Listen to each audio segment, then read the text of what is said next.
어, 오늘 3강 들어가는데요.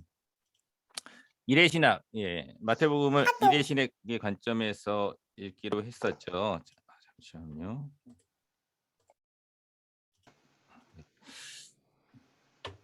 일의 신학의 관점에서 이제 1분 정리를 해드리면요.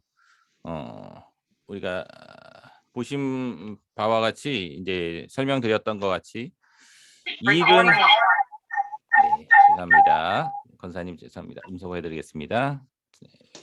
강의는 제가 어차피 제가 얼굴이 저밖에 안 보이기 때문에 제가 제 강의식으로 그냥 쭉 진행하도록 하겠습니다. 이게 그렇게 하도록 할게요. 일의 신학 한번 1분 정도 정리를 해드리면요. 자, 일은 누구로부터 왔다고 했죠? 하나님께로부터 왔다라고 말씀드렸습니다. 그래서 일은 하나님에서 시작되었죠. 창세기 1장 1절 말씀 보시면 태초에 하나님이 일하시니라라고 말씀하셨어요. 그렇죠? 그 일하심에 대해서 이제 계속해서 창세기는 증언하는데요. 그 일은 처음엔 정말 좋은 거예요. 하나님께서 그 일의 결과물을 보시기에 좋았더라라고 말씀하셨죠. 하나님이 창조하신 그 일의 결과물이 참 좋았고 일이라는 건 선하고 아름다고 복된 것이었다라고 했습니다. 그래서 하나님은 그 좋은 것, 그 복된 것을 하나님의 형상을 닮은 인간에게 주신 거예요. 그것은 뭐 우리가 지금 생각하는 일처럼 뭐 고통이고 부담이고 이런 게 아니라 특권이고요. 하나님의 자녀로서 받을 권리고요. 명예고요. 권세고 또 이름이고 다스림입니다. 그래서 이것이 복이 될 수 있는 건데요. 그 일이 문제는 타락하게 된 거죠. 인간의 타락으로 인해서 인간에게 부여된 일조차도 어그러지고 타락하게 된 겁니다. 그래서 일이 고통이 되고 일이 저주가 되고 일이 죽을 때까지 해야 되는 그런 것이 되고 만 것이죠. 그래서 우리가 일을 바라볼 때 지금에 보는 일의 관점은 힘들고 어렵고 부담되고 이런 것이지만 우리는 원래 일은 그렇지 않았다. 그리고 그 일은 회복되어야 된다라는 것을 우리는 알고 있습니다. 그래서 일의 회복 사역을 이제 하나님께서 다시 일하심을 통해서 보여주시는데요. 이제 구속 사역을 통해서 우리를 구원하심을 통해서 또 우리에게 부여되었던 일도 다시금 회복시켜 주십니다. 그래서 예수님께서 이 땅에 오신 거예요. 일하러 오신 거죠. 구원의 일을 하시기 위해 이 땅에 오신 겁니다. 그래서 수고하고 무거운 짐진 자들에게 쉼을 주셨다라는 것을 제가 말씀을 드렸습니다. 그래서 일의 저주를 푸시고요. 십자가에서. 그리고 이미 우리는 이제 예수 그리스도를 말미암아 일의 저주에서 풀린 자지만 여전히 이 세상은 사탄의 권세 아래 있으면서 일의 이 고난, 일의 저주, 일을 죽을 때까지 해야 되는 그 고난이 여전히 남아 있습니다. 그래서 이 이미와 아직 사이에서 우리는요. 그 어그러진 일을 회복하기 위하여 일이 아닌 일이 되지 않고 사명이 되기 위해서 기쁨이 되기 위하여 복이 되기 위하여 그 일의 회복을 위해서 나아가는 삶이 되어야 된다라고 말씀을 드렸습니다. 그런 관점에서 제가 일에 대한 고백을 갈라디아서 2장 20절 말씀 보면서 이렇게 말씀드렸죠. 제가 읽어드립니다. 나는 일의 저주를 십자가에 못 박겠습니다. 그러므로 이제는 내가 일하는 것이 아니라 오직 내 안에 그리스도께서 일하심을 믿고 고백하겠습니다. 이제 내가 일하며 사는 것은 나를 사랑하사 나를 위하여 자기 자신을 버리신 하나님의 아들을 믿는 믿음 안에서 일하는 것이 되겠습니다. 라고 고백하며 살을 짜고 얘기했습니다. 그래서 일의 신학으로 우리가 이 말씀을 기억하면서 우리가 다시금 일의 회복, 주님께서 나를 위해서 일하시고 주님과 함께 일하는 모습으로 고백하며 나아가자라고 말씀드렸어요. 그 관점에서 우리가 마태복음을 읽어가자라고 했는데요. 이 마태복음 읽는 세 가지 관점을 제가 설명을 해드리면요. 첫 번째는 여러분이 마태복음을 읽으실 때 나를 위해 일하시는 하나님, 그 하나님을 바라봤으면 좋겠어요. 나를 위해 구속하시기 위해 나를 회복시켜 주시기 위해서 이 땅에 오시고 일하시는 하나님을 바라봤으면 좋겠고요. 두 번째로 혼자 일하시는 것이 아니라 나를 불러서 함께 일하시는, 그래서 함께 일의 회복을 또 체험하게 해주시는 하나님이, 그래서 우리를 동역자로 불러주시는 하나님의 또 관점을 바라봤으면 좋겠고요. 마지막으로 우리와 같이 부름받아서 일의 회복이라는 사명으로 또 일하며 나아간 사람들, 믿음의 사람들의 모습들을 보면서 우리는 어떻게 또 살아가야 할 것인가라는 것들을 봤으면 좋겠습니다. 그래서 우리가 마태복음 1장부터 쭉 봤었어요. 예수님의 그리스도의 계보는 이제 예전 수천 년 전의 역사의 우리와 상관없는 계보가 아니라 하나님께서 우리에게 주신 구원의 또 계보다, 일하심의 계보다라는 것을 알 수 있었고요. 탄생도 마찬가지입니다. 또 동방박사의 이야기, 애굽의 피신한 이야기, 뭐 세례 요한의 이야기를 통해서 하나님께서 일하시는 모습들이 우리에게 보여지고요. 그 하나님께서 우리를 부르시는 사건들이 나오죠. 어부를 부르시고 또 동방박사를 통해서 부르시고 또 요셉과 마리아를 통해서 하나님께서는 같이 일하시길 원하세요. 하나님의 일의 회복을 같이 누리시길 원하고 동역자를 찾으십니다. 세례 요한을 통해서도. 그리고 그 하나님께서 이들을 하나님의 일꾼으로서 제자로서 세워가는 데 있어서 필요한 것들을 주시는데 먼저 말씀해 주세요. 이 산상수훈을 통해서 마태복음 5장부터 7장까지의 말씀인데 팔복의 말씀을 통해서 먼저는 하나님께서 주시는 복, 이미 우리가 하나님을 통해서 누려지는 복을 대해서 말씀하시고, 그런 복된 자들이, 먼저 복을 얻은 자들이 어떻게 살아가야 할 것인가, 빛과 소금의 모습을 말씀해 주시고요. 그리고 더 나은 의로서 살아가야 된다. 바리새인과 서기관보다 더 나은 의로 나아가야 된다라고 말했습니다. 그래서 보여주신 게 이제 6대 반대 명제죠.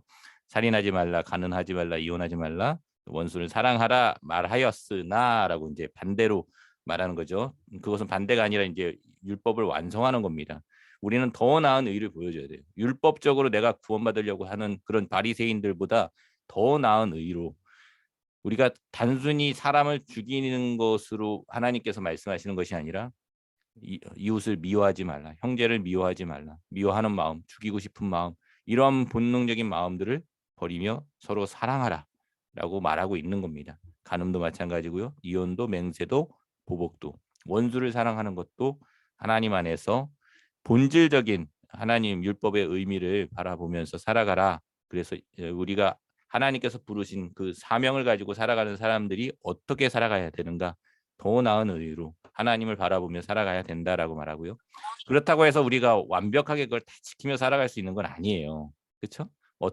그럼 어떻게 해야 됩니까? 우리는 지키고 살아갈 수 없는데, 우리가 일하면서 우리가 살아가면서 주님의 말씀대로 완벽하게 살아갈 수 있습니까? 형제 안 미워하고 살아갈 수 있어요? 안 되는 거예요. 물론 우리가 노력해야 되지만 안 되는 것을 어떻게 합니까? 하나님께서 그렇게 부족한 자에게, 해도 안 되는 자에게 죄 많은 자를 구원하신 하나님의 의. 그래서 하나님의 의가 드러나는 겁니다. 내 의가 드러나는 것이 아니라. 그래서 하나님께서 주시는 의로 말미암아, 십자가의 완전한 의로 말미암아 우리는 구원받을 수밖에 없다. 그런 방법밖에는 없다라는 걸 알고 하나님께 영광 돌리는 것. 그것이 진짜 더 나은 의입니다. 하나님의 의죠. 하나님을 통한 의입니다. 그래서 우리 그런 의를 바라보며 살아가야 된다. 덧입어야 된다라고 말씀하고 있는 겁니다. 이제는 이제 마태복음 6장을 우리가 읽어가도록 할 텐데요. 오늘 제가 이 공유 방식이 좀 그래서 제가 쭉 그냥 제가 읽어드리도록 하겠고 강의식으로만 설명을 드리도록 하겠습니다. 이 마태복음 6장 1절부터 18절에는 이제 산상수훈의 이제 주기도, 주님이 가르쳐 주신 기도의 핵심 내용들이 나오는데요. 그 내용 중에 이제 세 가지 중요한 내용들이 나옵니다. 율법적인 행위들에 대한 부분에서 진짜 더 나은 의를 행하며 살아가는 사람들은 어떻게 해야 되나, 율법적인 의가 아니라 진짜 더 나은 의는 무엇인가라는 것을 직접 보여주고 해설해 주시거든요. 구제, 기도, 금식이 나오는데 제가 한번 읽어드리도록 하겠습니다. 마태복음 6장 1절에서 4절까지의 말씀입니다. 사람에게 보이려고 그들 앞에서 너희의 의를 행하지 않도록 주의하라. 그리하지 아니하면 하늘에 계신 너희 아버지께 상을 받지 못하느니라. 그러므로 구제할 때 외식하는 자가 사람에게서 영광을 받으려고 회당과 거리에서 하는 것 같이 너희 앞에 나팔을 불지 말라. 진실로 너희에게 이르노니 그들은 자기 상을 이미 받았느니라. 너는 구제할 때에 오른손이 하는 것을 왼손이 모르게 하여 내 구제함을 은밀하게 하라. 은밀한 중에 보시는 너희 아버지께서 갚으시리라. 아멘. 오늘 뭐 제가 음소거를 해드렸기 때문에 여러분이 이제 제가 읽을 때 같이 마음속으로나 이제 조용히 같이 읽어주시면 되겠습니다. 먼저 구제의 이야기가 납니다. 율법적 행위의 가장 중요한 부분 중에 하나, 구제의 부분을 말을 하는데 유대인들, 바리새인들이 하는 의가 어떤 의인지를 보여주면서 우리는 어떤 의, 더 나은 의는 어떤 것인가라는 것을 행위적으로 보여주고 있어요. 예를 들어서 보여주고 있는 겁니다. 그 예가 구제와 기도와 이 금식에 대해서 나오는데 동일하게 비슷하게 나오는 게 있어요. 한번 좀 더 확인해 보시면서 읽어봤으면 좋겠습니다. 두 번째 기도입니다. 또 너희는 기도할 때 외식하는 자와 같이 하지 말라. 그들은 사람에게 보이려고 회당과 큰 거리 어귀에 서서 기도하기를 좋아하느니라. 내가 진실로 너희에게 이르노니 그들은 자기 상을 이미 받았느니라. 너는 기도할 때에 내 골방에 들어가 문을 닫고 은밀한 중에 계신 내 아버지께 기도하라. 은밀한 중에 보시는 내 아버지께서 갚으시리라. 또 기도할 때 이방인과 같이 중언부언하지 말라. 그들은 말을 많이 하여야 들으실 줄 생각하느니라. 그러므로 너희 그들을 본받지 말라. 구하기 전에 너희에게 있어야 할 것을 하나님 너희 아버지께서 아시느니라. 네. 아까 전에 나왔던 이 구제와 기도의 내용 중에서 굉장히 유사한 내용들이 계속해서 나오고 있습니다. 한번 보시면서 쭉 나아갔으면 좋겠는데요. 그 와중에 주님이 가르쳐 주신 기도가 나옵니다. 9절입니다. 그러므로 너희는 이렇게 기도하라. 하늘에 계신 우리 아버지여, 우리 이름이 거룩히 여김을 받으시오며 나라가 임하시오며 뜻이 하늘에서 이루어진 것 같이 땅에서도 이루어지이다. 오늘 우리에게 일용할 양식을 주시옵고 우리가 우리에게 죄 지은 죄를 사하여 준 것 같이 우리 죄를 사하여 주시옵고 우리를 시험에 들게 하지 마시옵고 다만 악에서 구하시옵소서. 나라와 권세와 영광이 아버지께 영원히 있사옵나이다. 아멘.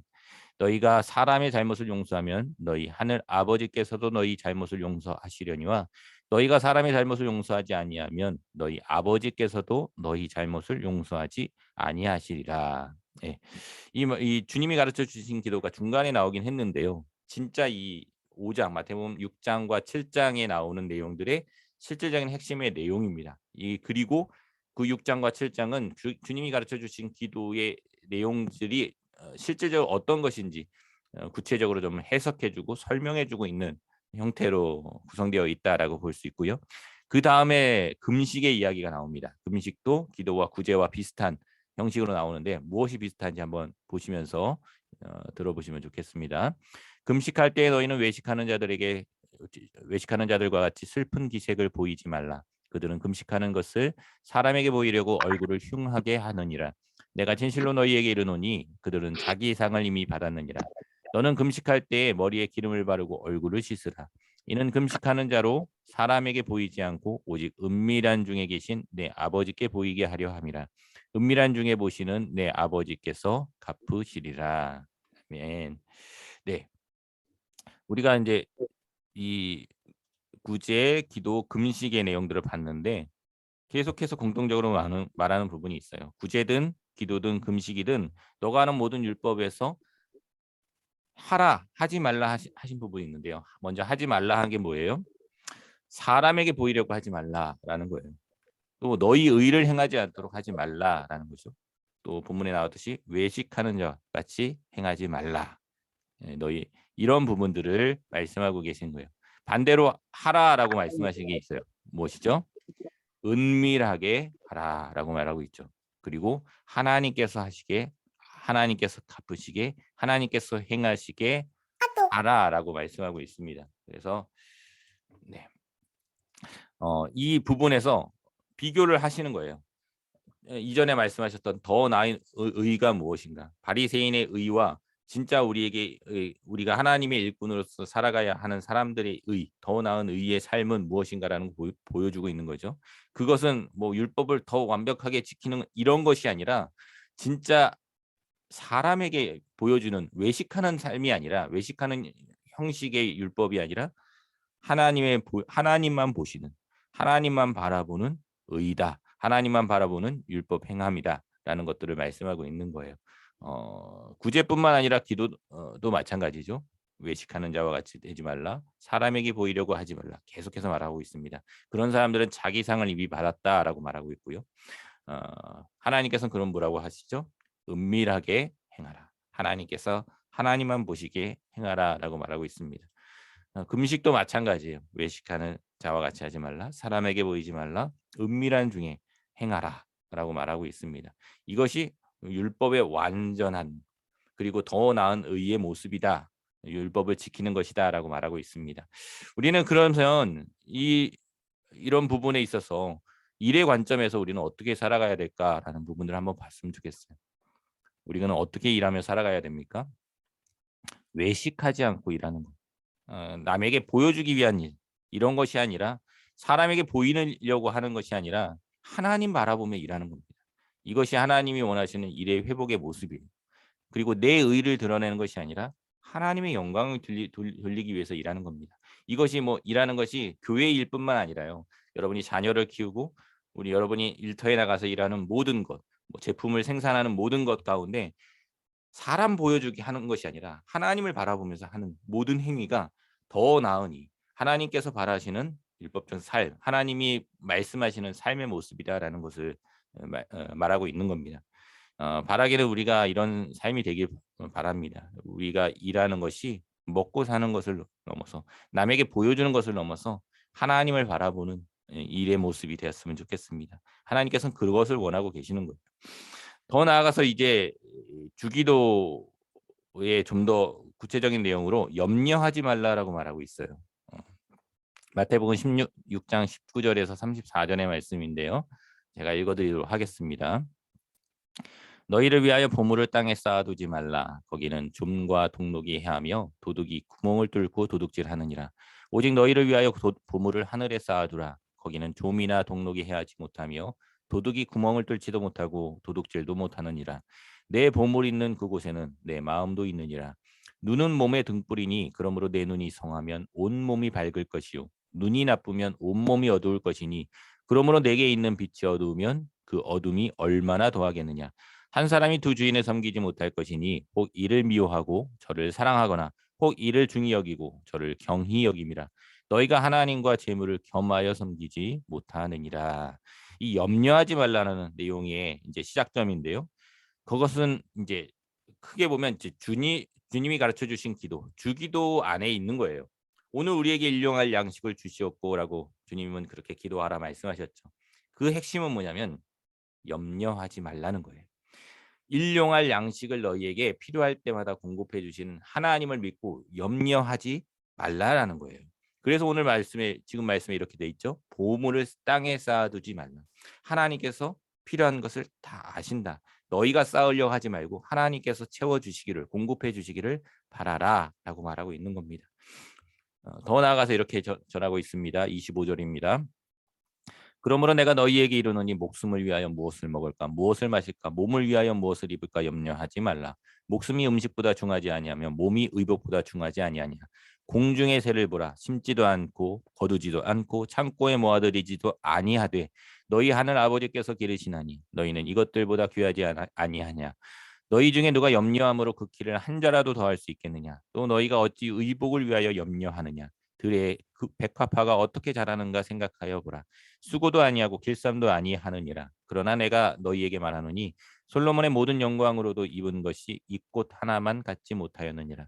오늘 있다가 내일 아궁이에 던져지는 들풀도 하나님이 이렇게 입히시거든 하물며 너희일까 보냐. 믿음이 작은 자들아 라고 말하고 있습니다. 계속해서 염려하지 말라라고 하면서 우리가 잘 아는 말씀을 예를 들어 주시죠. 공중의 새를 바라보라. 들의 백합화를 보라. 공중의 새, 들의 백합화. 우리가 보기에는 그냥 단순하고 아주 흔한 것이죠. 예, 그런데 하나님은 그 모든 것들을 위해서 어떻게 해요? 그 공중의 새도 들의 백합화도 지키시고 입히시고 먹여주신다라는 거예요. 하물며 그보다 훨씬 더 하나님이 사랑하시고 더 귀하게 창조하신 너희일까 보냐라고 말하고 있는 거예요. 그러므로 염려하지 말라. 일용할 양식을 매일 필요한 양식을 공급해 주시는 주님을 바라보며 살아가는 것. 여러분의 일할 때 먹고 살기 위해 그것을 염려하며 살아가는 것이 아니라 하나님의 일을 위해 일하라. 그러면 내가 너희에게 필요한 것을 주시겠다 말씀하고 계신 겁니다. 계속해서 31절입니다. 그러므로 염려하여 이르기를 무엇을 먹을까 무엇을 마실까 무엇을 입을까 하지 말라. 이는 다 이방인들이 구하는 것이라. 너희 하늘 아버지께서 이 모든 것이 너희에게 있어야 할 줄을 아시느니라. 그런즉 너희는 먼저 그의 나라와 그의 의를 구하라. 그리하면 이 모든 것을 너희에게 더하시리라. 그러므로 내일 일을 위하여 염려하지 말라. 내일은 내일이 염려할 것이요 한날의 괴로움은 그날로 족하니라. 아멘. 예, 계속해서 염려하지 말라라고 말하고 있어요. 하나님의 일꾼은요, 염려하며 살아가는 것이 아닙니다. 기도하며 살아가는 것이고요. 하나님 바라보며 살아가는 것입니다. 그래서 주님이 가르쳐 주신 기도에도 이렇게 말하죠. 주님이 가르쳐 주신 기도의 시작이 어떻게 됩니까? 하나님 아버지 말하면서 아버지의 이름이 거룩하게 여김을 받으시오며 아버지의 나라가 임하시오며 아버지의 뜻이 예, 하늘에서 이루어진 것 같이 땅에서도 이루어지기를 기도하잖아요. 그것이 우선이 되어야 된다라는 거예요. 먼저 그의 나라와 그의 의를 구하라. 염려하지 말고. 그러면 하나님께서 일용할 양식을 우리 일용한 것들을 채워 주신다라는 겁니다. 여러분, 그런 믿음으로 일하는 사람이 됐으면 좋겠습니다. 물질에 대한 염려로 일하는 사람이 아니라 하나님을 바라보며 하나님께 영광 돌리며 살아갈 때 하나님이 공급해 주시고 채워 주시는 힘으로 살아갈 수 있는 여러분의 삶이 될 수 있길 바랍니다. 계속해서 주님이 가르쳐 주신 기도를 더 설명해 주시는데요. 7장부터 1절부터 6절까지 말씀 보면 비판하지 말라라고 말하고 있어요. 어떤 말씀에서 말씀하고 계신지 한번 읽어보겠습니다. 비판을 받지 아니하려거든 비판하지 말라. 너희가 비판하는 그 비판으로 너희가 비판을 받을 것이요 너희가 헤아리는 그 헤아림으로 너희가 헤아림을 받을 것이니라. 어찌하여 형제의 눈 속에 있는 티는 보고 내 눈 속에 있는 들보는 깨닫지 못하느냐. 보라, 내 눈 속에 들보가 있는데 어찌하여 형제에게 말하기를 나로 내 눈 속에 있는 티를 빼게 하라 하겠느냐. 외식하는 자여 먼저 내 눈 속에서 들보를 빼어라. 그 후에야 밝히 보고 형제의 눈 속에서 티를 빼리라. 거룩한 것을 개에게 주지 말며 너희 진주를 돼지 앞에 던지지 말라. 그들이 그것을 발로 밟고 돌이켜 너희를 찢어 상하게 할까 염려하라라고 말하고 있습니다.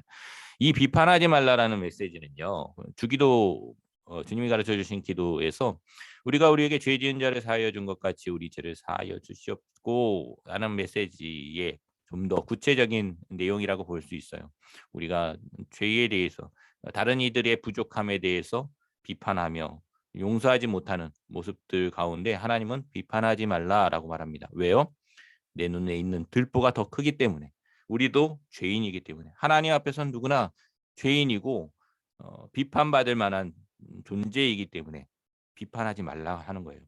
그러면 하나님께서 용서해 주시는 하나님의 의가 우리 안에 임하게 될 것이다라는 것이죠.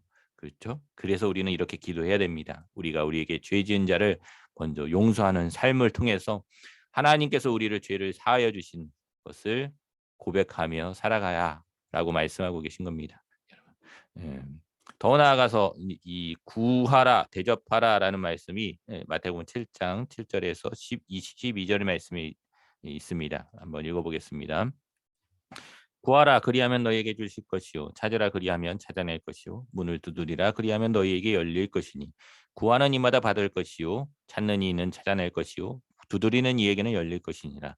너희 중에 누가 아들이 떡을 달라 하는데 돌을 주며 생선을 달라 하는데 뱀을 줄 사람이 있겠느냐. 너희가 악한 자라도 좋은 것으로 자식에게 줄 줄 알거든 하물며 하늘에 계신 너희 아버지께서 구하는 자에게 좋은 것으로 주시지 않겠느냐. 그러므로 무엇이든지 남에게 대접을 받고자 하는 대로 너희도 남을 대접하라. 이것이 율법이요 선지자니라. 아멘. 이것이 이제 주님께서 이렇게 말씀하신 처음에 이제 기도 이렇게 말씀하시죠. 그러므로 너희는 이렇게 기도하라 말하고 있어요. 우리는 염려하지 말고 다른 비판하지 않고 우리가 해야 될 것은 무엇입니까? 하나님의 일꾼은 기도하는 거예요. 기도하는 거. 필요한 것들을 아뢰는 거고요. 하나님께 구하는 거고요. 하나님을 찾는 거고요. 예. 그것이 하나님께서 말씀하시고자 하는 내용입니다. 하나님의 일꾼은 주님을 늘 찾으며 살아가는 사람이에요. 그래서 말씀하시죠. 구하라, 찾으라, 문을 두드리라. 그리하면 열릴 것이다. 하물며 악한 자도 좋은 것으로 주는데 하늘에 계신 아버지께서 우리 자녀라고 고백하는 우리들에게 좋은 것으로 주지 않겠느냐라고 말씀하십니다. 그리고 최종적으로 이렇게 말씀하시죠. 황금률이라고 볼 수 있는 12절입니다. 무엇이든지 남에게 대접을 받고자 하는 대로 너희도 남을 대접하라. 하나님께 받고자 하는 대로 우리의 삶을 이웃 사랑으로 실천하며 살아가라 말하고 있습니다. 여러분의 삶이 그런 삶이 될 수 있길 바라고요. 그것이 진정한 율법이다. 진정한 더 나은 의다라고 말씀하고 계신 겁니다. 그게 제자들, 하나님을 일꾼들이 살아가야 할 일하며 살아가야 할 모습들이다라는 것을 보여주고 있습니다. 마태복음 7장에는 이렇게 후반절에 이제 열매 맺음에 대해서 말하고 있는데요. 우리가 아는 머리로 아는 것을 넘어서 진정으로 하나님의 일꾼으로서 살아가는 것. 그래서 열매 맺는 삶을 사는 것. 이게 진짜 더 중요하다라고 주님은 말씀하고 계신데요. 13절 말씀부터 읽어보겠습니다. 좁은 문으로 들어가라. 멸망으로 인도하는 문은 크고 그 길이 넓어 그리로 들어가는 자가 많고 생명으로 인도하는 문은 좁고 길이 협착하여 찾는 자가 적음이라. 거짓 선지자들을 삼가라. 양의 옷을 입고 너희에게 나오나 속에는 노략질하는 일이라. 그들의 열매로 그들을 알지니 가시나무에서 포도를 또는 엉겅퀴에서 무화과를 과를 따겠느냐. 이와 같이 좋은 나무마다 아름다운 열매를 맺고 못된 나무가 나쁜 열매를 맺나니 좋은 나무가 나쁜 열매를 맺을 수 없고 못된 나무가 아름다운 열매를 맺을 수 없느니라. 아름다운 열매를 맺지 아니하는 나무마다 찍혀 불에 던져지느니라. 이러므로 그들의 열매로 그들을 알리라라고 말하고 있습니다. 어, 결국 하나님께서 말씀하시고 하는 것은 머리로 알고 머리로 믿는다라고 말하는 고백하는 것을 넘어서 진정한 믿음은 실천하는 것이다. 더 나은 의는 그것을 믿고 그 믿음대로 행하는 것이다라는 것을 말하고 있는 거예요. 그들의 열매로 그들을 안다라고 합니다. 하나님의 일꾼으로서 우리는 어떠한 열매를 맺고 살아가고 있습니까? 한번 돌아봤으면 좋겠어요. 오늘 하루를 살아갈 때, 오늘 하루를 돌아볼 때 여러분이 오늘 저녁에 나는 오늘 무슨 열매를 맺었는가라는 것을 한번 생각해 봤으면 좋겠어요. 입술로 선한 열매를 맺었습니까? 관계적으로 선한 열매를 맺었습니까? 행함으로 선한 열매를 맺었습니까? 일터에서 정말 선한 열매를 맺고 살았습니까? 한번 돌아볼 수 있기를 바랍니다. 그것이 하나님이 원하시는 더 나은 의의 모습이다라는 것입니다.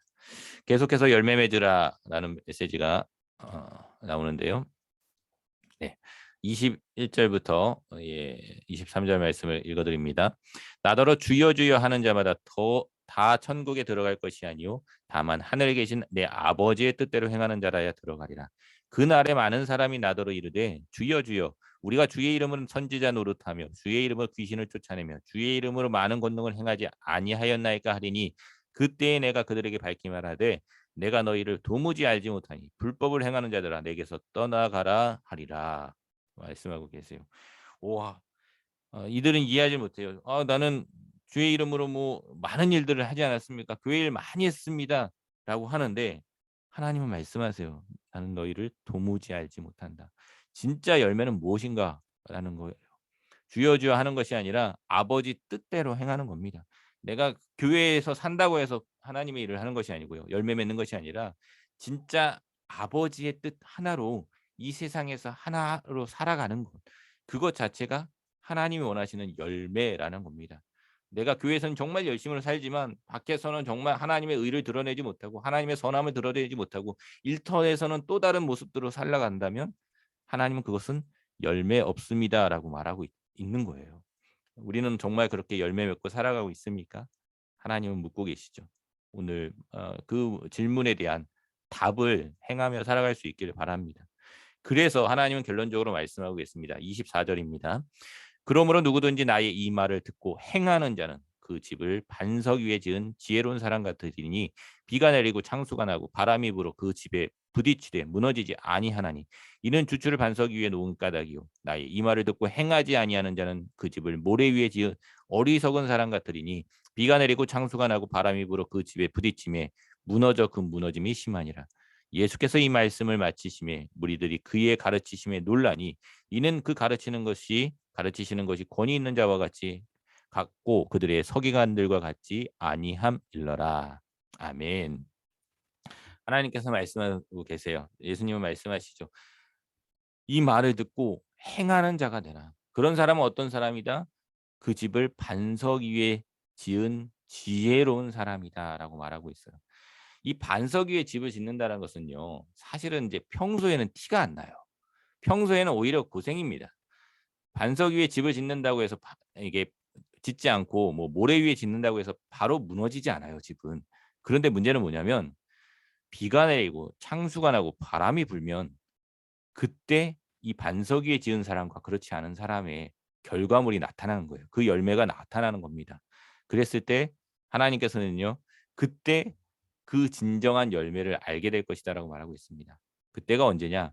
주님이 이 땅에 오시는 날, 주님이 우리에게 오시는 날, 다시 오시는 그때에는 우리가 열매가 진짜 참 열매인지 아닌지를 알게 된다라는 거예요.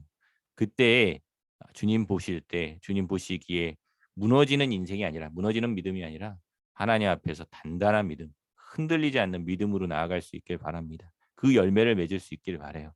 오늘의 모든 삶의 일하는 모든 것 가운데 그런 열매가 맺어질 수 있길 바랍니다. 그래서 서기관들의 의, 바리새인들의 의, 그런 어떤 모래 위에 그런 지은 의가 아니라 반석 위에 지은 진정한 지혜로운 의가 되기를, 하나님을 의지하는 의가 될 수 있기를 간절히 소망합니다. 마태복음 8장입니다.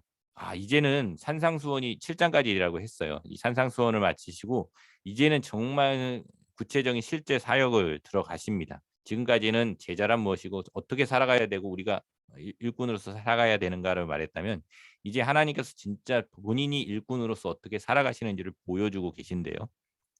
우리 마태복음 8장에는 핵심이 고치시는 부분이 나오고 있습니다. 많은 사람들을 고치시는 사건이 나오는데요. 먼저 나병 환자를 고치는 내용을 읽어보도록 하겠습니다. 예수께서 산에서 내려오시니 수많은 무리가 따르니라. 한 나병 환자가 나와 절하며 이르되 주여 원하시면 저를 깨끗하게 하실 수 있나이다 하거늘, 예수께서 손을 내밀어 그에게 대시며 이르시되 내가 원하노니 깨끗함을 받으라 하시니 즉시 그의 나병이 깨끗하여진지라. 예수께서 이르시되 삼가 아무에게도 이르지 말고 다만 가서 제사장에게 내 몸을 보이고 모세가 명한 예물을 들여 그들에게 입증하라 하시니라. 예. 1절의 말씀 보시면 이 산에서 내려오시니라고 합니다. 이제 산상수훈이 끝나고 내려오신 거예요. 우리도 이 산상에서 내려와야 할 때가 있어요. 하나님의 말씀을 듣고 교회에서 말씀을 듣고 거기서 끝나는 것이 아니라 내려와서 이제는 행하며 살아가는 삶이로 나아갈 수 있어야 돼요. 예수님은 산에서 내려오셨습니다. 그래서 이 산 밑에서 무엇을 하느냐? 그 말씀하신 대로 행하며 본을 보여주시는 거예요. 먼저 고치시는 사역을 하는데요. 나병 환자가 나옵니다. 그래서 고치시는 사역들이 이제 쭉 나옵니다. 거기에 공통적인 핵심의 사역 내용들이 있어요. 한번 그 모습들을 보면서 전체적으로 한번 봤으면 좋겠는데요. 제가 쭉 읽어드리도록 하겠습니다. 두 번째는 백부장 하인을 고치시는 사건이에요. 어떠한 공통점이 있는지 한번 봤으면 좋겠습니다. 5절입니다. 예수께서 가버나움에 들어가시니 한 백부장이 나와 간구하여 이르되 주여 내 하인이 중풍병으로 집에 누워 몹시 괴로워하나이다. 이르되 내가 가서 고쳐주리라. 백부장이 대답하여 이르되 주여 내 집에 들어오심을 나는 감당하지 못하겠사오니 다만 말씀으로만 하옵소서. 그러면 내 하인이 낫겠사옵나이다. 나도 남의 수하에 있는 사람이요 내 아래에도 군사가 있으니 이더러 가라 하면 가고 저더러 오라 하면 오고 내 정도로 이것을 하라 하면 하나이다. 예수께서 들으시고 놀랍게 여겨 따르는 자들에게 이르되 내가 진실로 너희에게 이르노니 이스라엘 중 아무에게도 이만한 믿음을 보지 못하였노라. 아멘. 백부장 하인을 고치는 사건이고요. 11절 더 있습니다. 또 너희에게 이르노니 동서로부터 많은 사람이 이르러 아브라함과 이삭과 야곱과 함께 천국에 앉으려니와 그 나라의 본 자손들은 바깥 어두운 데에 쫓겨나 거기서 울며 이를 갈게 되리라. 예수께서 백부장에게 이르시되 가라 내 믿은 대로 될지어다 하시니 그 즉시 하인이 나으니라. 아멘. 베드로 장모를 고치시는 사건이 그 이어서 바로 나옵니다. 예수께서 베드로의 집에 들어가서 그의 장모가 열병으로 앓아 누운 것을 보시고 그의 손을 만지시니 열병이 떠나가고 여인이 일어나서 예수께 수종들더라. 점을 매 사람들이 귀신 들린 자를 많이 데리고 예수께 오거늘 예수께서 말씀으로 귀신들을 쫓아내시고 병든 자들을 다 고치시니 이는 선지자 이사야를 통하여 하신 말씀에 우리의 연약한 것을 친히 담당하시고 병을 짊어지셨도다 함을 이루려 하심이더라. 베드로의 장모와 장모님과 또 이 귀신 들린 자들, 병든 자들을 고치시는 사건이었고요. 18절은 이제 나를 따르라 하는 제자들에 대한 메시지입니다.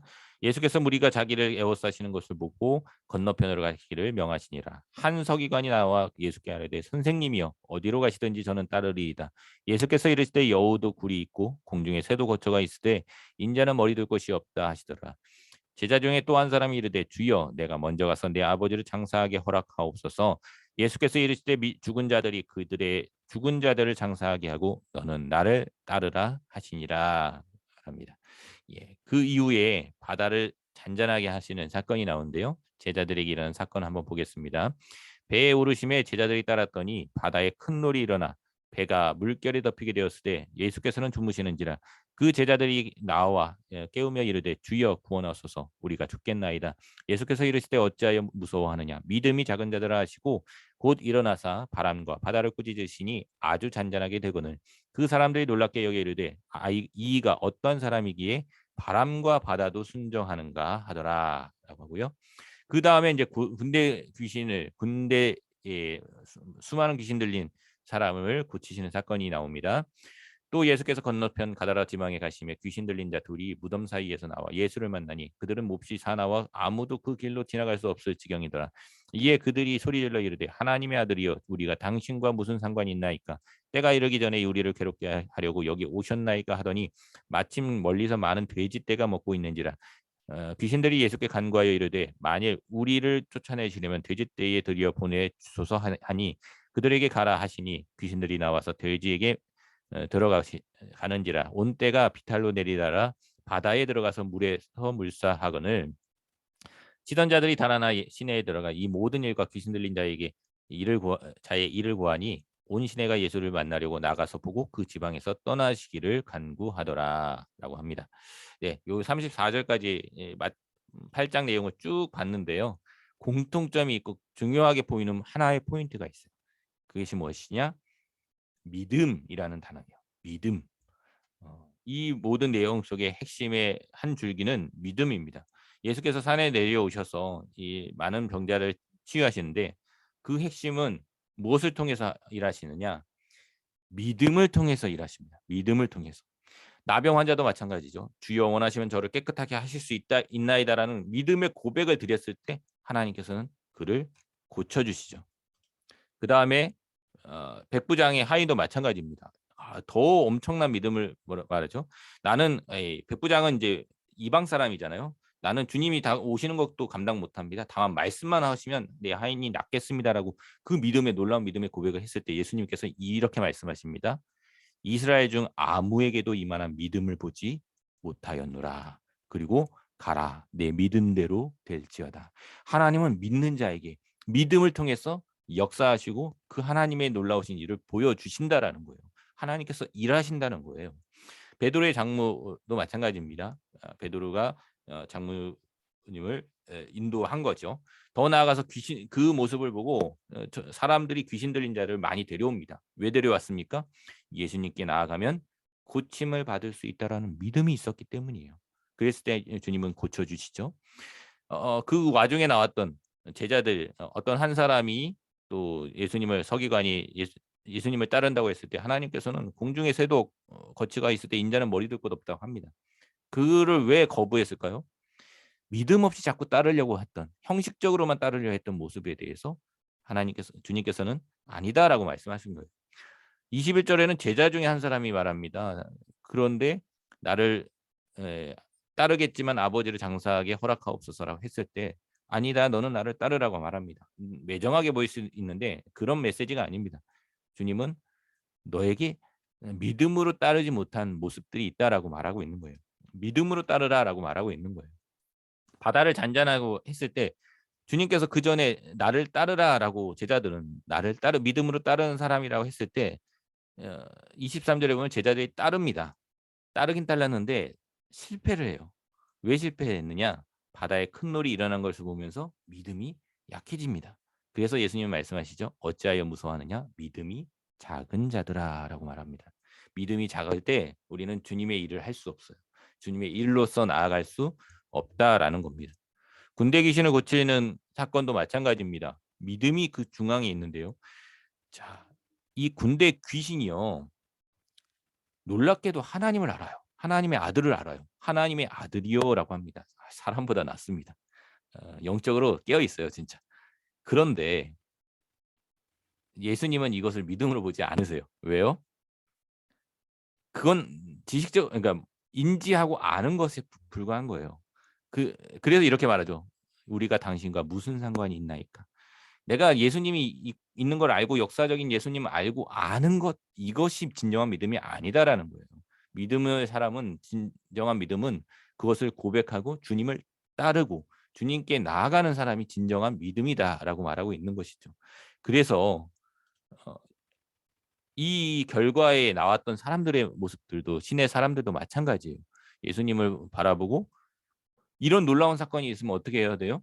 주님을 따라야 되는데 어떻게 해요? 그 지방에서 떠나기를 간구하더라. 이들에게는 믿음이 없기 때문에 주님을 따르지 못했다라는 것이죠. 어 하나 주님은 이 믿음으로 우리가 나아가길 원하세요. 오늘 어 이 시작 전에 그 찬양을 제가 일부러 틀어 드렸는데 주가 일하시네. 이 찬양 아시죠? 주가 일하시네 주가 일하시네 그다음에 뭐죠? 신뢰하며 걷는 자에게 신뢰하며 걷는 자에게 믿음으로 걷는 자에게 주님은 일하신다라고 고백하고 있는 겁니다. 그쵸? 믿음으로 동행하 주님과 동행하려는 자에게 주님은 일한다. 그 사람이 진정한 일꾼이고 주님의 동역자다라고 말하고 있는 겁니다. 오늘 이 말씀 보면서 믿음으로 주와 함께 일하기를 고백하면서 오늘 하루를 살아갈 수 있기를 바랍니다. 계속해서 9장입니다. 9장의 내용도 마찬가지예요. 고치심의 내용인데 믿음이 이것도 주요한데요. 좀 더 이 믿음의 대비를 더 강조하고 있습니다. 믿는 자와 믿지 못하는 자 어떻게 차이가 있는지 한번 보도록 하겠습니다. 먼저 중풍병자 고치시는 사건인데요.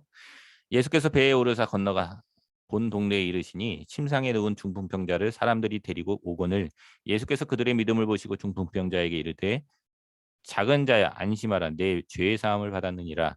어떤 서기관들이 속으로 이르되 이 사람이 신성을 모독하더라. 예수께서 그 생각을 아시고 이르시되 너희가 어찌하여 마음에 악한 생각을 하느냐 내 죄의 사함을 받았느니라 하는 말과 일어나 걸어라 하는 말 중에 어느 것이 쉽겠느냐. 그러나 인자가 세상에서 죄를 사하는 권능이 있는 줄 너희는 알게 하려 하노라 하시고 중풍병자에게 말씀하실 때 일어나 내 침상을 가지고 집으로 가라 하시니 그가 일어나 집으로 돌아가거늘 무리가 보고 두려워하며 이런 권능을 사람에게 주신 하나님께 영광을 돌리니라라고 되어 있고요. 그다음에 이제 마태를 부르시는 사건이에요. 이제 이거는 병을 고치시는 사건은 아니지만 마음의 상처가 있고 낙담하는 마태에게 부르시는 사건입니다. 9절입니다. 예수께서 그곳을 떠나 지나가시다가 마테라 하는 사람이 세관에 앉아 있는 것을 보시고 이르시되 나를 따르라 하시니 일어나 따르니라. 예수께서 마테의 집에 앉아 음식을 잡수실 때에 많은 세리와 죄인들이 와서 예수와 그의 제자들과 함께 앉았더니 바리새인들이 보고 그의 제자들에게 이르되 어찌하여 너희의 선생은 세리와 죄인들과 함께 잡수시느냐. 예수께서 들으시고 이르시되 건강한 자에게는 의사가 쓸데없고 병든 자에게라야 쓸데있느니라. 너희는 가서 내가 긍휼을 원하고 제사를 원하지 아니하노라 하신 뜻이 무엇인지 배우라. 나는 의인을 부르러 온 것이 아니요 죄인을 부르러 왔노라 하시니라. 예, 이제 믿음의 대비가 점점 보이죠. 믿음의 대적자와 믿음을 따르는 사람들이 비교돼서 보이고 있습니다. 금식 논쟁이 나오고 있습니다. 누가 이런 대조를 하는지 한번 봤으면 좋겠습니다. 14절입니다. 그때 요한의 제자들이 예수께 나와 이르되 우리와 바리새인들은 금식하는데 어찌하여 당신의 제자들은 금식하지 아니하나이까. 예수께서 그들에게 이르시되 혼인집 손님들이 신랑과 함께 있을 동안에 슬퍼할 수 있느냐. 그러나 신랑을 빼앗길 날이 이르리니 그때에는 금식할 것이니라. 생배 조각을 낡은 옷에 붙이는 자가 없나니 이는 기운 것이 그 옷을 당기어 헤어짐이 더하게 됨이요 새 포도주를 낡은 가죽 부대에 넣지 아니하나니 그렇게 하면 부대가 터져 포도주도 쏟아지고 부대도 버리게 됨이라. 새 포도주는 새 부대에 넣어야 둘이 다 보존되느니라. 예, 극명한 대비가 또 나옵니다. 더 나아가서 야이로의 딸과 혈루증 여인을 고치는 사건, 예, 그 사건에서도 대비되는 모습들이 있습니다. 한번 보겠습니다. 예수께서 이 말씀을 하실 때에 한 관리가 와서 전하며 이르되 내 딸이 방금 죽었사오나 오셔서 내 몸에 그 몸에 손을 얹어 주소서 그러면 살아나겠나이다 하니 예수께서 일어나 따라가시며 제자들도 가더니 12해 동안이나 혈루증으로 앓는 여자가 예수의 뒤로 와서 그 겉옷가를 만지니 이는 제 마음에 그 겉옷만 만져도 구원을 받겠다 함이라. 예수께서 돌이켜 그를 보시며 이르시되 딸아 안심하라 내가 믿음이 너를 구원하였다 하시니 여자가 그 즉시 구원을 받으니라. 예수께서 그 관리의 집에 가서 피리 부는 자들과 떠드는 무리를 보시고 이르시되 물러가라 이 소녀가 죽은 것이 아니라 잔다 하시니 그들이 비웃더라. 무리를 내보낸 후에 예수께서 들어가사 소녀의 손을 잡으시며 일어나는지라 그 소문이 온 땅에 퍼지더라. 예, 여기도 대비되는 사건이 있었죠. 두 맹인의 내용이 이어서 나옵니다. 고치시는 사건입니다. 예수께서 거기에서 떠나가실 때 두 맹인이 따라오며 소리질러 이르되 다윗의 자손이여 우리를 불쌍히 여기소서 하더니 예수께서 집에 들어가시매 맹인들이 그에게 나아오거늘 예수께서 이르시되 내가 능히 이 일을 할 줄을 믿느냐 대답하되 주여 그러하오이다 하니 이에 예수께서 그들의 눈을 만지시며 이르시되 너희 믿음대로 되라 하시니 그 눈들이 밝아진지라. 예수께서 엄히 경고하시되 삼가 아무에게도 알리지 말라 하셨으나 그들이 나가서 예수의 소문을 그 온 땅에 퍼뜨리니라. 예, 이어서 말 못하는 사람을 고치시는 사건도 나오죠. 읽어보겠습니다. 그들이 나갈 때 귀신 들려 말 못하는 사람을 예수께 데려오니 귀신을 쫓겨나고 말 못하는 사람이 말하거늘 무리가 놀랍게 여겨 이르되 이스라엘 가운데서 이런 일을 본 적이 없다 하되 바리새인들은 이르되 그가 귀신의 왕을 의지하여 귀신을 쫓아낸다 하더라. 예수께서 모든 도시와 마을을 두루에 다니사 그들의 회당에서 가르치시며 천국 복음을 전파하시며 모든 병과 모든 약한 것을 고치시니라. 무리를 보시고 불쌍히 여기시니 이는 그들이 목자 없는 양과 같이 고생하며 기진함이라. 이에 제자들에게 이르시되 추수할 것은 많되 일꾼이 적으니 그러므로 추수하는 주인에게 청하여 추수할 일꾼들을 보내 주소서 하라 하시니라. 아멘. 여기까지 마태복음 9장의 말씀인데요. 제가 말씀드렸죠. 이 9장의 내용들은 믿음이 좀 더 구체적으로 대비되는 모습들이 나오고 있습니다. 첫 번째 중풍병자 고칠 때는 어떻게 됐죠? 중풍병자와 서기관의 3절 보면 서기관들의 대비가 보입니다. 중풍병자의 믿음이 아니라 중풍병자는요. 그를 데려온 침상체 데려온 그들의 믿음, 사람들의 믿음, 그를 데려온 사람들의 믿음을 보시고 구원을 해주십니다. 이 공동체적인 믿음을 볼 수 있는 거죠. 그와 대비해서 어떤 서기관들은 어떻게 해요? 이런 아픈 자들을 치유하러 긍휼히 여기고 도와주는 것이 아니라 오히려 속으로 뭐라고 해요? 신성모독이라고 해요. 사람이 고치고 사람이 살아났는데 그것을 감사하게 여긴 것이 아니라 이 교리적인 내용을 통해서 이건 신성모독이라고 하면서 미워하는 거예요. 미운 마음을 가지는 거예요. 그래서 예수님께서 말씀하시는 거죠. 예, 그래서 이 모든 것의 핵심은 뭡니까? 믿음이 있는 자와 믿음 없는 자가 나타납니다. 여러분, 서기관들이 어떤 사람입니까? 말씀을 맡은 사람들이에요. 말씀을 대필하는 사람들입니다. 말씀을 가르치는 사람들이에요. 어쩌면 우리가 교회 생활, 그런 어떤 종교 생활에만 너무 집착하다 보면 거기 행위에만 집착을 하다 보면 이런 사람들이 될 수도 있어요. 믿음 없이 교회 생활은 열심히 했고 교회 직위는 높은데 진짜 정말로 믿음이 없이 살아가는 사람들이 될지도 모릅니다. 오히려 구원을 방해하는 사람들이 될 수도 있어요. 우리의 모습들이 어떤 것인지 봤으면 좋겠어요. 교리적으로만 살아가는 사람이 아니라 믿음으로, 긍휼함으로, 사랑으로 살아갈 수 있는 사람이 되어라. 주님은 말씀하고 있는 것이죠. 마태로 마찬가지입니다. 마태는 세관에 앉아 있었죠. 세리였어요. 당시 세리는 이제 죄인이라 취급받는 사람입니다. 정말 비참하게 인정받지 못하는 직업이기도 했고요. 그래서 이제 10절 말씀 보면 많은 세리와 죄인들이 마태를 부르시고 난 다음에 마태 집에서 함께 앉았습니다. 그걸 보고 바리새인들은 어떻게 합니까? 또 뭐라고 하는 거예요. 왜 죄인들이랑 세리랑 같이 있습니까? 이건 안 되는 거 아닙니까?라고 합니다. 그들이 구원받은 것에 기뻐하는 것이 아니라 그들이 같이 있는 주님을 에게 뭐라 하는 것이죠. 믿음 없는 모습이 나오고 있는 거예요. 나는 의인을 부르러 온 것이 아니요 죄인을 부르러 왔다라고 말씀하고 있어요. 물론 여기서 죄인은 회개하지 않은 죄인이 아니라 회개하는 죄인이에요. 나는 부끄럽습니다. 나는 죄인입니다라고 고백하는 죄인을 부르러 왔다라고 말하고 있는 것이죠. 내가 의롭다라고 자기 의를 드러내는 사람이 아니고요. 금식도 마찬가지입니다. 요한의 제자들이라고 요한을 따랐던 제자들임에도 불구하고 바리새인들과 같이 금식한다. 우리는 금식한다. 행위를 한다라는 거죠. 근데 왜 예수님의 제자들은 금식하지 않습니까? 라는 어떤 율법적 행위에 매달리고 있는 거예요. 주님은 말씀하시죠. 혼인집 손님들이 신랑과 함께 있을 때는 슬퍼할 수 없다. 나는 천국의 혼인잔치의 신랑인데 제자들은 그 믿음을 가지고 살아가는데 너희들은 그 믿음이 없기 때문에 기뻐하지 못하는 것이다라고 말하고 있는 것이죠. 야이로의 딸과 혈루증 여인도 믿음을 보였습니다. 내 딸이 방금 죽었습니다. 죽었음에도 불구하고 하나님은 살릴 수 있는 분이십니다. 믿음을 고백하고 있는 거고요. 혈루증 여인도 거듭만마저도 구원을 얻겠다라고 말합니다. 그러나 그 앞에 있었던 아이의 죽음 앞에서 피리 부르던 자와 떠드는 무리들을 이 예수님을 말씀에 비웃습니다. 그렇죠? 비웃더라 말하고 있어요. 우리는 정말 어떤 자리에 앉아 있는지 우리 한번 봤으면 좋겠습니다. 그 이후에 두 맹인도 마찬가지입니다. 눈 뜨고 있는 사람들, 멀쩡한 사람들은요, 주님을 따르지 않지만 두 맹인은 주님을 따라오는 거예요. 불쌍히 여기소서. 다윗의 자손이요. 다윗의 자손이라는 것은 메시아를 의미하는 겁니다. 다윗의 자손 오실 주 그리스도라는 것을 고백하고 있기 때문에 주님은 이렇게 말하죠. 너희 믿음대로 되라. 말 못하는 사람들도 마찬가지입니다. 사람들이 예수께로 데려옵니다. 그것을 믿음으로 보시고 구원해 주셨습니다. 그런데 바리새인은 어떻죠? 그가 귀신의 양을 지지하여 귀신을 쫓아낸다. 예수님을 모함하고 합니다.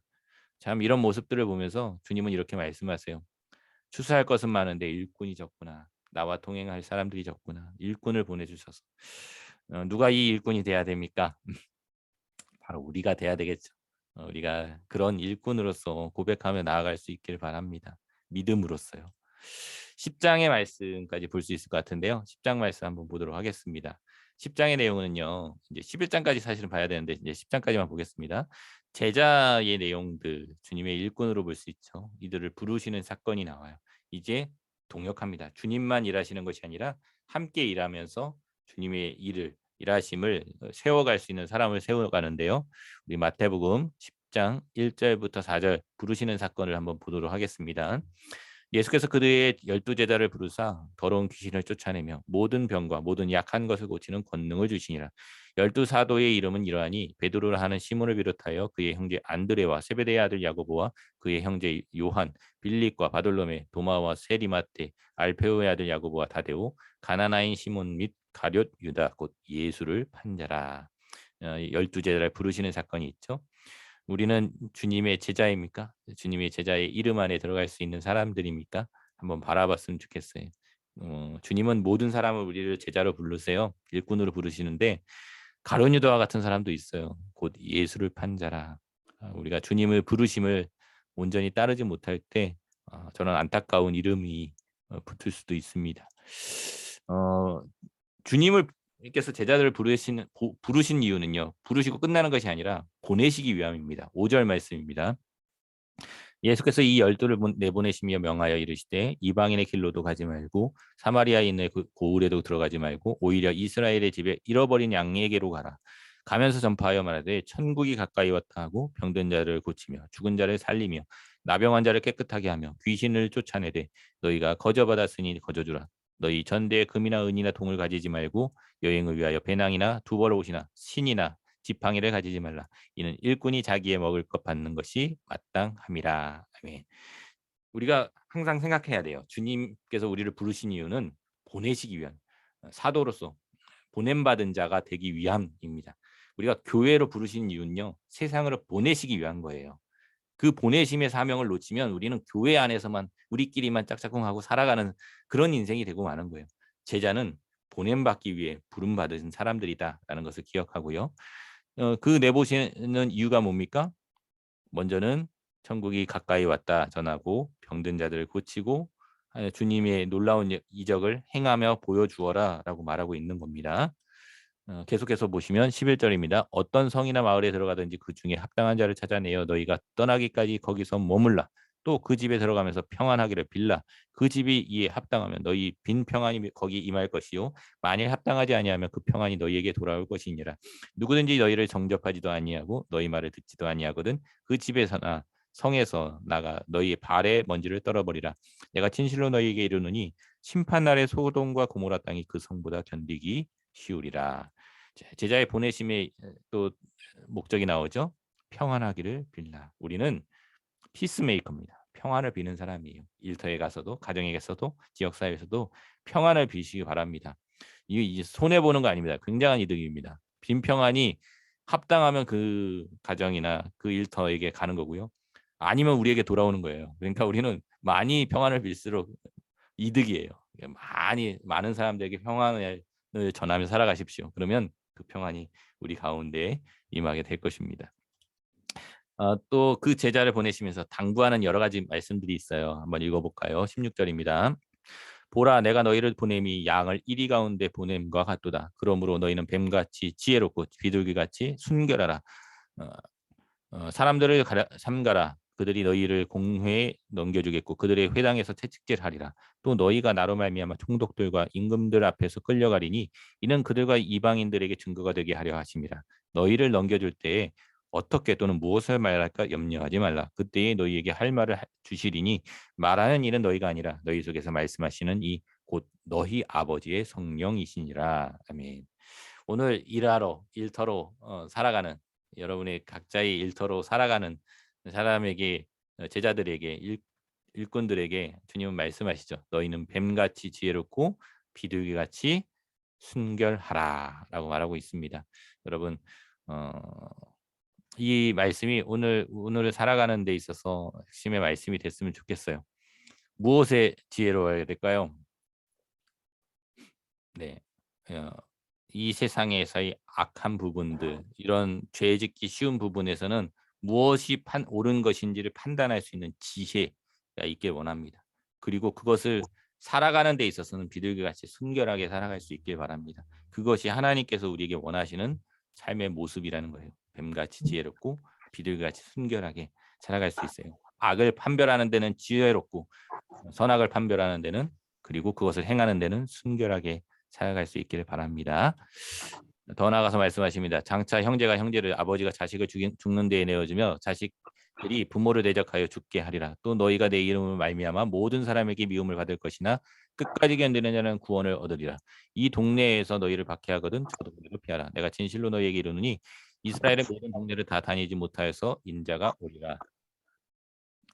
이 동네에서 너희를 박해하거든 저 동네로 피하라. 내가 진실로 너희에게 이르노니 이스라엘의 모든 동네를 다 다니지 못하여서 인자가 오리라. 제자가 그 선생보다 또는 그 종이 그 상전보다 높지 못하나니 제자가 그 선생 같고 종이 그 상전 같으면 족하도다. 집 주인을 바알세불이라 하였거든 하물며 그 집 사람들이라. 그런즉 그들을 두려워하지 말라. 감추인 것이 드러나지 않을 것이 없고 숨은 것이 알려지지 않을 것이 없느니라. 예, 계속해서 당부하고 계신데요. 이것은 고난에 대해서 말씀하고 있는 거예요. 주님에 따르며 살아갈 때에 어려운 부분들이 발생할 수도 있다라는 거예요. 제자가 그 선생보다 종이 그 상전보다 높지 못한다라고 하는 것은요. 그러니까 주님도 바알세불의 힘을 입어서 산다 하지 않았습니까? 25절에 보면 그렇게 이제 비판받고 하는데 우리 제자된 우리도 마찬가지라는 거예요. 고난이 있을 수 있을 거라는 겁니다. 그러나 두려워하지 말라라고 말씀하고 계십니다. 계속해서 이 부분에 대해서 말씀하고 계신데요. 내가 너희에게 어두운 데서 이르는 것을 광명한 데서 말하며 너희가 귓속말로 듣는 것을 집 위에서 선포하라. 몸은 죽여도 영혼은 능히 죽이지 못하는 자들을 두려워하지 말고 오직 몸과 영혼을 능히 지옥에 멸하실 수 있는 일을 두려워하라. 참새 두 마리가 한 아사리온에 팔리지 않느냐. 그러나 너희 아버지께서 허락하지 아니하시면 그 하나도 땅에 떨어지지 아니하리라.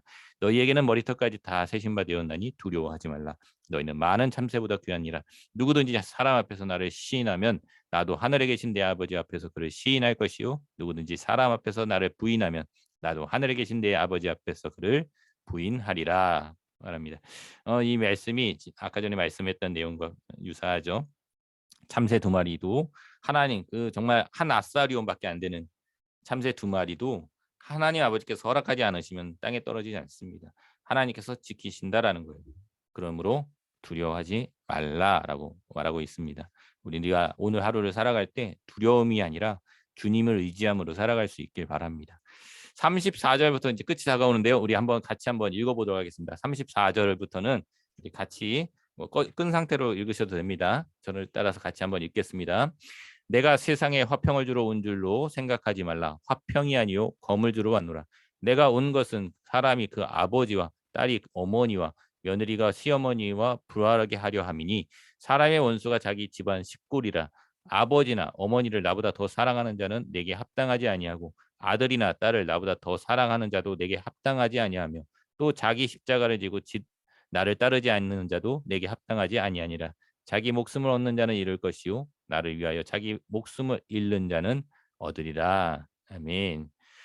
여기 말씀이 좀 불편하게 들릴 수도 있는 분들이 계실지 몰라요. 그런데 하나님은 너의 부모를 자녀를 미워하라 말하는 게 아니에요. 가족을 미워하라는 게 아니에요. 하나님을 그만큼 사랑하라 말씀하고 계신 거예요. 여기서 더 사랑한다는 것은 하나님을 버리고 세상을 쫓고 세상의 혈육을 쫓는 사람들을 말하고 있는 겁니다. 정말로 하나님은 이웃을 사랑하고 그 이웃 안에 가장 핵심은 부모도 부모 공경하고 형제 자매를 사랑하는 겁니다. 하나님 분명히 이웃을 사랑하라고 말씀하셨어요. 그러나 그것으로 인해서 그 세상을 사랑함으로 인해서 하나님을 버리는 삶이 되지 말라라는 거예요. 결국은 핵심은 뭡니까? 십자가를 지며 살아가라라고 나를 따르며 살아가라. 그것이 진정한 제자의 모습이고 일꾼들의 모습이다라는 거예요. 오늘 나에게도 주어진 십자가가 있을 수 있습니다. 나를 불편하게 하는 사람들도 있을 수 있고요. 어려운 일들도 있고요. 내가 손해보는 것 같은 삶이 있을 수 있어요. 그것이 나의 십자가일 수도 있어요. 그 십자가가 무엇인지 한번 스스로 생각해 보면서 주님을 따른다라는 것이 무엇인지를 생각해 봤으면 좋겠습니다. 마지막입니다. 제가 읽어드립니다. 40절부터 42절입니다. 너희를 영접하는 자는 나를 영접하는 것이요 나를 영접하는 자는 나를 보내신 이를 영접하는 것이니라. 선지자의 이름으로 선지자를 영접하는 자는 선지자의 상을 받을 것이요 의인의 이름으로 의인을 영접하는 자는 의인의 상을 받을 것이요 또 누구든지 제자의 이름으로 이 작은 자 중 하나에게 냉수 한 그릇이라도 주는 자는 내가 진실로 너희에게 이르노니 그 사람이 결탄코 상을 잃지 아니하리라 하시니라. 아멘.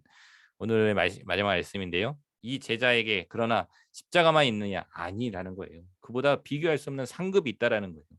주님께서 주시는 그 놀라운 상급은 먼저는 영접하는 자에게 주시기도 하고요. 그 영접하는 자를 전하는 제자들에게 정말로 그 상을 주시겠다라고 합니다. 그 상은 지금 이 세상에서의 십자가와는 비교할 수 없는 놀라운 은혜의 것이라는 것을 여러분이 기억하시면서 그 상급을 바라면서 살아갔으면 좋겠습니다. 오늘 하루를 살아갈 때에 여러분의 상급, 여러분이 바라는 것이 세상 것이 아니라 하나님의 주실 상급을 바라면서 살아갈 수 있었으면 좋겠습니다.